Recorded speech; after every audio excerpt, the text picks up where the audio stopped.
बिस्मिल्लाहिर्रहमानिर्रहीम। अस्सलाम वालेकुम nursery class, welcome to the English lesson. मैं हूं आपकी टीचर मिस सदफ और आज का जो हमारा लेसन है डियर टीचर्स, इसमें हम करने लगे हैं इंडिविजुअल टास्क बेस्ड असेसमेंट। ये किताब का आखिरी पेज है और इसके ऊपर दिए हुए तमाम लेटर्स, तमाम अल्फ़ाबेट्स, उनकी वोकैबलरी और उनकी साउंड्स बच्चों को आनी चाहिए। तो कॉन्ग्रेचुलेशंस टीचर्स, हम पहुंच चुके हैं अपने किताब के आखिरी सफ़े पे।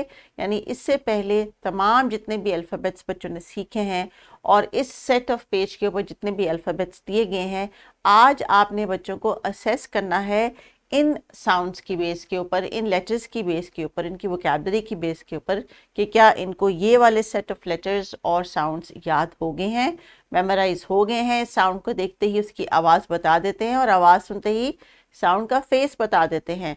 मेन टास्क तो टीचर्स हमारा यही है कि हम इनको विजुअल रिकग्निशन करवा रहे हैं साउंड्स की। तो टीचर्स, बिफोर वी स्टार्ट हम थोड़ा सा रैप अप करेंगे और बच्चे जो हैं इस रैप अप में मेरे साथ कुछ रिवाइज करेंगे और फिर जब ये रिवीजन कंप्लीट हो जाएगी तो फिर आप इनको इंडिपेंडेंट देंगे ये पेज किताब का जो है करने के लिए, ताकि आप इनको इवेल्युएट कर लें while they are doing it individually कि अभी भी कोई कन्फ्यूजन है या नहीं। और इसके आने वाले जो इसके बाद के जो वीक्स आएंगे आगे, उसमें आपने इनको इन अल्फ़ाबेट्स की कंप्लीट थरो रिवीजन करवानी है।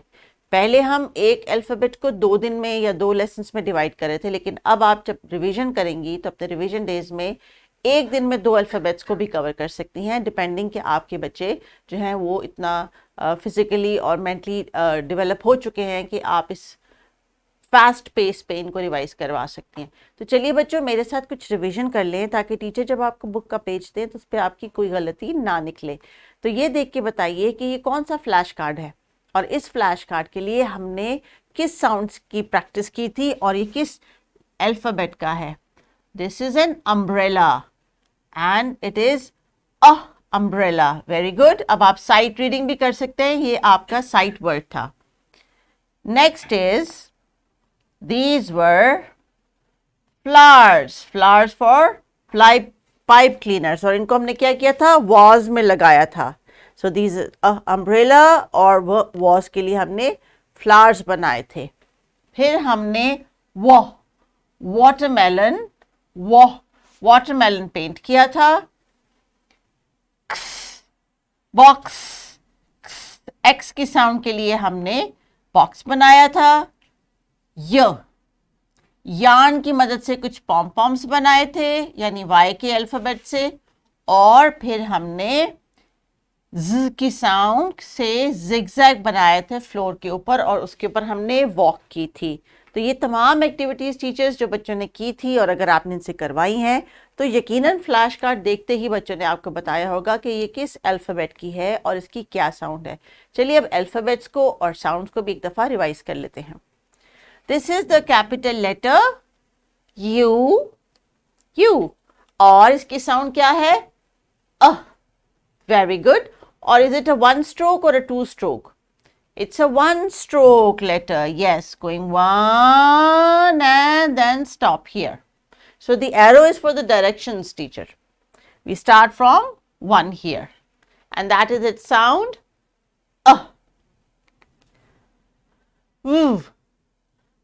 The letter is V. Yes, the sound is V and the letter is V. It's a 1 stroke or a 2 stroke? It's a 1 stroke. 1 and then we go up here in the other direction. Slanting line and another slanting line. The sound is V. Wah. Good. और इसके लिए कितने strokes हैं, कितनी lines हम draw कर रहे हैं? 1 2 3 4 slanting lines हैं, just like a zigzag. Yes, very good. Sound W, letter W.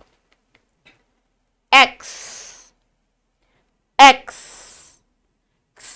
Yes, X. Is it a 1 stroke or a 2 stroke? 1 stroke नहीं है, 2 stroke है। 1 2, शाबाश, इनको याद है, वेरी वेरी गुड। तो हम रिवाइज कर रहे हैं ना, we gonna answer this question.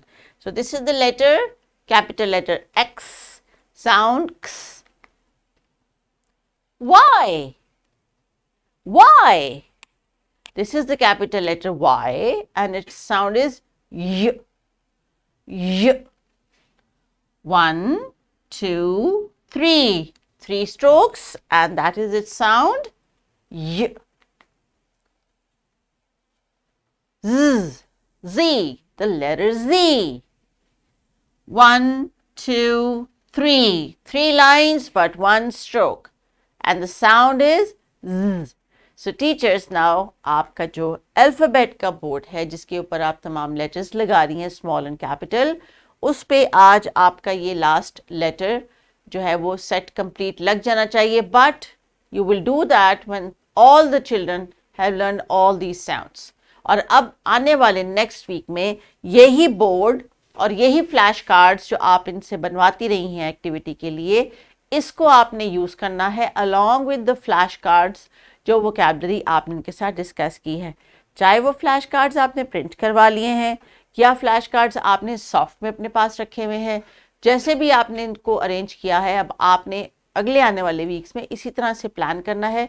क्योंकि जो इनकी असेसमेंट होगी जिसके ऊपर डिसाइड किया जाएगा कि क्या इन्होंने पूरे नर्सरी के जो पूरा टाइम है उसमें कितनी को लर्निंग की है, उसमें ये तमाम रिसोर्सेज इंक्लूड होंगे जो कि हमारे पीपीटी में, लेसन प्लान में और वर्कशीट्स में दिए गए हैं. तो अगर कोई चीज़ आपको किताब में नज़र नहीं आ रही लेकिन लेसन प्लान में नज़र आ रही है, पीपीटी में नज़र आ रही है, तो वो भी लेसन का हिस्सा है. किताब में दुनिया की हर चीज़ नहीं दी जा सकती, मिनिमम कंटेंट दिया जाता है, बाकी कंटेंट को आप मज़ीद ऐड करते हैं अपने टीचिंग मेथडोलॉजी में या क्लासरूम में एक्टिविटीज़ के ज़रिए. तो वो एक्टिविटीज़ टीचिंग लर्निंग का हिस्सा होती हैं और उनको आपने उसी तरह ही असेस भी करना है. अगर आप बच्चों की लिसनिंग स्पीकिंग असेस कर रही हैं तो उसके लिए आपको उनको लिसनिंग की टास्क्स अलहदा और स्पीकिंग की टास्क अलहदा देनी है ताकि आप वो असेस कर सकें. सो टीचर्स, लिसनिंग स्पीकिंग को असेस करने का बेहतरीन तरीका होता है कि आप बच्चों को उनका रिसोर्स दें या उनसे कहें खुद से रिसोर्स पिक करें और उसमें से ज़्यादा बातचीत करें. और उसमें आपने फोकस रखना होता है उन साउंड्स के ऊपर या उन साउंड्स के ऊपर बच्चों की अटेंशन लेके उनसे रिस्पॉन्स लेना होता है कि क्या उनको वो साउंड्स याद हैं by face also and by any vocabulary word. तो ये जो वर्कशीट्स दी गई हैं नीचे डिस्क्रिप्शन में टीचर्स, ये आपका रिसोर्स है. चाहें तो एज अ रिवीजन वीक के तौर पे आप ये तमाम worksheet starting from A till the end of the book आप प्लान कर सकती हैं अकॉर्डिंगली कि आपने रोज़ इनसे 2-2 वर्कशीट्स दोबारा से करवानी है या वर्कशीट्स में कोई चेंजेस करनी है, वो आप कर सकती हैं. ये रिसोर्स आपको इसलिए दिया जाता है कि आपके लिए रेडी टू यूज़ अवेलेबल जो है ना मिनिमम कंटेंट वो आपके पास इस लेसन के QR कोड के थ्रू आ जाए. बाकी इसको बेहतर करना, इसमें मज़ीद इनोवेशंस और आइडियाज़ डालना, बच्चों के रिस्पॉन्सेज लेना, ये सब आपकी रिस्पॉन्सिबिलिटी है. बिकॉज ये बच्चे अब जाने लगे हैं KG क्लास में और नर्सरी का और प्ले ग्रुप का तमाम कंटेंट इनके जहन में होना चाहिए. So please carry on with the activity. Best of luck for the next year. Take care. अल्लाह हाफिज़.